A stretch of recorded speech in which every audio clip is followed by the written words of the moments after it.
Hello dears, എല്ലാവരും സുഖമായിട്ടിരിക്കുന്നു എന്ന് വിചാരിക്കുന്നു. അപ്പോൾ ഞാനൊരു 2-3 ദിവസമായിട്ട് ഇങ്ങനെ ഒരു വീഡിയോ ചെയ്യണമെന്ന് ഇങ്ങനെ വിചാരിച്ചിരിക്കുകയായിരുന്നു. മറ്റൊന്നുമല്ല, നമ്മുടെ രഞ്ജുമാർ മേഡം കഴിഞ്ഞ ദിവസം ഒരു വീഡിയോ പോസ്റ്റ് ചെയ്തിട്ടുണ്ടായിരുന്നു, നല്ല അടിപൊളി ഒരു ഫേസ് പാക്കിനെ കുറിച്ചിട്ട്. അപ്പോൾ മാം അതിൽ പറയുന്നുണ്ട് ഗ്ലൂട്ടാത്തയോണൊക്കെ മാറി നിൽക്കും, അത്ര എഫക്റ്റീവ് ആണെന്ന്.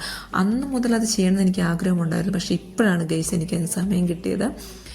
വേറൊന്നുമല്ല, നമ്മുടെ വീട്ടിലുള്ള കാപ്പിപ്പൊടി, തക്കാളിയുടെ നീര്, അതുപോലെ തന്നെ നമ്മുടെ തൈര്, ഇത്രയും സാധനങ്ങൾ ഉപയോഗിച്ചിട്ട് നമുക്ക് ആ ഫേസ് പാക്ക് ഒന്ന് ചെയ്ത് നോക്കാം. അപ്പോൾ നിങ്ങളെയും കൂടെ കാണിക്കണമെന്ന് എനിക്ക് ഭയങ്കര ആഗ്രഹം ഉണ്ടായിരുന്നു.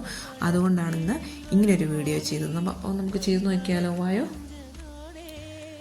ഓക്കെ, അപ്പോൾ ഞാൻ ഒരു പ്ലേറ്റ് എടുത്തു. അതിലേക്ക് വീട്ടിൽ തന്നെയുള്ള കാപ്പിപ്പൊടിയാണ് കേട്ടോ, വാങ്ങിയതൊന്നുമല്ല.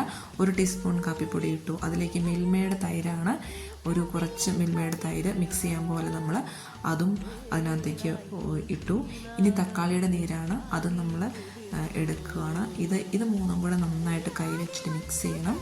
നമ്മുടെ മുഖത്ത് അപ്ലൈ ചെയ്യാൻ പാകത്തിന് നന്നായിട്ട് മിക്സ് ചെയ്യണം. ഞാനത് മിക്സ് ചെയ്തു. ഇനി അത് മെല്ലെ ഫേസിലേക്ക് ഞാൻ അപ്ലൈ ചെയ്യണം. ഫേസൊക്കെ നന്നായിട്ട് വാഷ് ചെയ്താണ് കേട്ടോ അപ്ലൈ ചെയ്യുകയാണ്. അയ്യോ, കണ്ടാൽ പേടിച്ചു, ഫുള്ളി ബ്ലാക്ക് കളറായിട്ടുണ്ട്. അപ്പോൾ ആഫ്റ്റർ 20 മിനിറ്റ് ഇത് ഫേസിൽ വെക്കണം. അതിനുശേഷം നന്നായിട്ട് ഞാൻ വാഷ് ചെയ്തു. അപ്പോൾ ഇനി നിങ്ങൾ നോക്കിക്കേ, എന്തെങ്കിലും മാറ്റം നിങ്ങൾക്ക് ഫീൽ ചെയ്യുന്നുണ്ടോ? എനിക്ക് നല്ലൊരു ഫ്രഷ്നെസ് ഫീൽ ചെയ്യുന്നുണ്ട് കേട്ടോ.